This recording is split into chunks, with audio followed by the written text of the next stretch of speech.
Depan sini, nah ini ada candi-candinya. Nah, namun kerajaan Pananjung ini dihancurkan sama pasukan Bajo. Bajo itu suku bajak laut yang bersarangnya di Nusa Kambangan. Yang mana Nusa Kambangan dengan Pangandaran kalau dari arah pantai timur itu sudah kelihatan.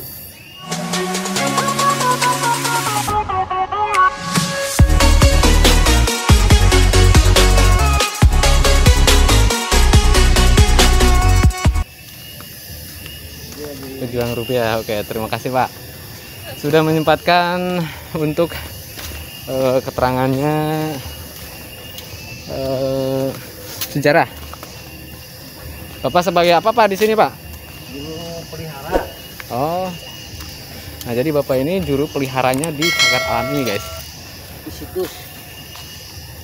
Nah, merepet dulu. Nah, Boleh merepet. Mungkin ini dijadikan lokasi yang kedua setelah Pasir Putih dari arah barat masuknya ini. Jadi lokasinya asal usulnya Pangandaran ini yang pernah dipakai sama NTP jejak leluhur. Sumber sejarah Pangandaran itu berawal dari sini, peradaban abad 8 sampai abad 16. Jadi dulunya bukan Pangandaran tapi Pananjung. Pananjung. Ya. Dan kenapa disebut Pananjung? Di sini kan terbentangnya dua daratan yang menjorok ke tengah lautan, yaitu Tanjung atau Semenanjung Barat sama Timur. Dibarengi dengan adanya kerajaan ini. Secara kebetulan nama kerajaannya Kerajaan Pananjung, yang dipimpin sama Pangeran Anggalarang. Kalau istrinya Ibu Dewi Siti Samboja atau lebih dikenal Ibu Dewi Rengganis. Nah di sini juga ada Taman Sarinya, itu lokasinya paling ujung. Taman Sarinya itu tempat pemandian. Istilahnya atau menurut kepercayaannya kalau kita mandi di sana atau membasuh muka di sana itu awet muda. Itu cara mitosnya. Namun setelah peradaban modern juga anak-anak ITB, para master dari Bandung, PT-PT air minum juga sempat meneliti air itu. Ternyata setelah diteliti di situ banyak kandungan-kandungan mineralnya atau zat tukur yang bisa mengencangkan kulit. Jadi ada kesamaan antara mitos dengan ilmiahnya. Iya, karena sudah diteliti ya? Ya, karena zaman dulu itu atau di zaman kerajaannya itu belum ada alat canggih atau peneliti seperti itu. Nah, untuk peninggalan Hindunya di sini ada yang dikatakan batu kalde. Jadi yang di depan ini ya, Pak?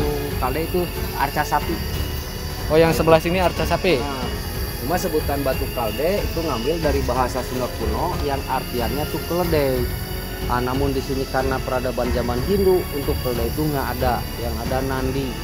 Sedangkan artian nandi di dalam buku Hindu itu binatang sapi, binatang yang disucikan atau tunggangannya Dewa Siwa. Terus depannya batu kalde ini yang berbentuk kotaknya ini yoni. Nah kalau yoni ini tempat sesaji atau tempat peribadatan umat Hindu dan melambangkan adanya perempuan atau maaf itu kesucian perempuan. Cuma untuk pasangannya yaitu sebuah lingga. Saat ini sama orang arkeolog belum ditemukan karena diperkirakan masih tertanam di sini. Tanpa disadari yang kita injak ini di kedalaman 1 sampai 2 meter itu masih terdapat bangunan ke bawah. Oh. Jadi ini masih belum ketemu ya? Diteliti sama orang arkeolog ekskavasi. Nah untuk kalau ditemukan lingganya ini dipasangkan ke lubang yoninya, ada batangan ke atas membentuk sebuah kerucut. Kira-kira ketinggiannya 1 meteran. Kalau dipasangkan ini persis dengan Monas dibilang ke atas. Nah, yang saya sempat dengar juga dari ahli-ahli sejarah juga bahwa Pak Karo itu terinspirasi bikin Monas di antara batu yoni sama lingga. Karena untuk Monas sendiri itu setelah peradaban modern. Dan lingganya melambangkan adanya laki-laki atau keperkasaan laki-laki. Jadi ini salah satu simbolis dari sebuah kehidupan kita selalu berpasangan. Terus di sana di bawahnya itu ada batu yang ada baling-balingnya. Kalau di Bali kan rata-rata mereka beragama Hindu, itu ada batu Padmasana, hanya beda ejahan. Kalau kita Padmasana itu lambang bunga teratai atau tempat duduknya Dewa Matahari. Terus di belakang ini, kenapa di kerajaan Hindu Pananjung ini ada makom? Jadi beliau ini perpindahan Hindu ke Islam, Pak. Yang diislamkan sama Syekh Ahmad dan Syekh Muhammad. Penyebar agama Islamnya itu di Gua Parat atau lebih tenornya gua yang dipakai settingnya Malampir. Karena sebelumnya masyarakat Pangandaran itu menganut agama Hindu dulu dari kerajaan ini.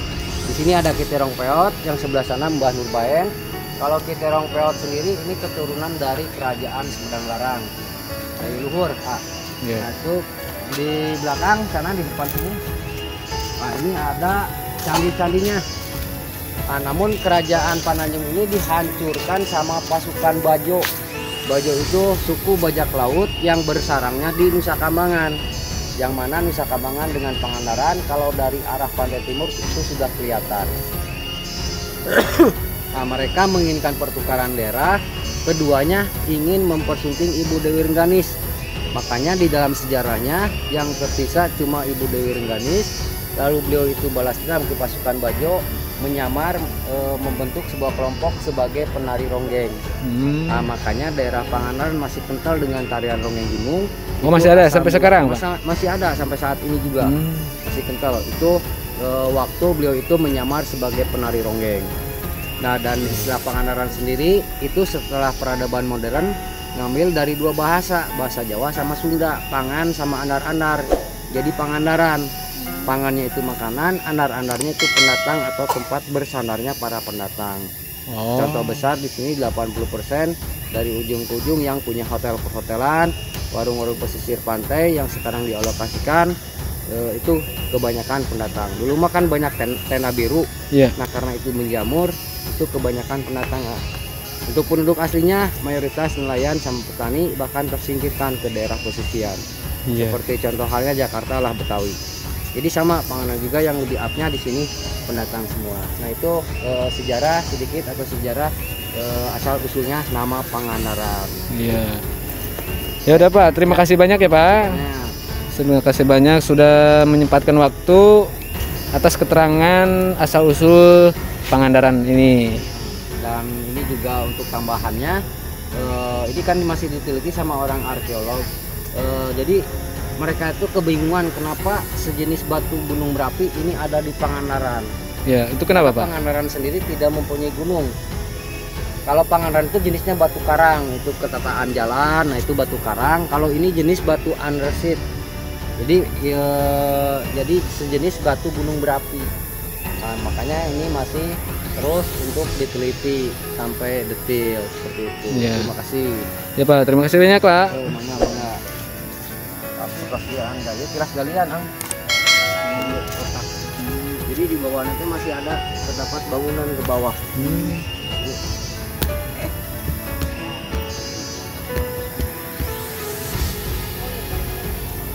Ya, masih banyak kami yang kemarin. Kalau yang ini kan secara manual.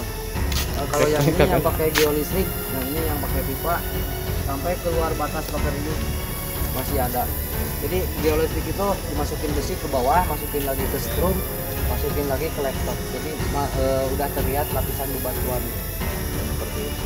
Terima kasih Pak. Monggo.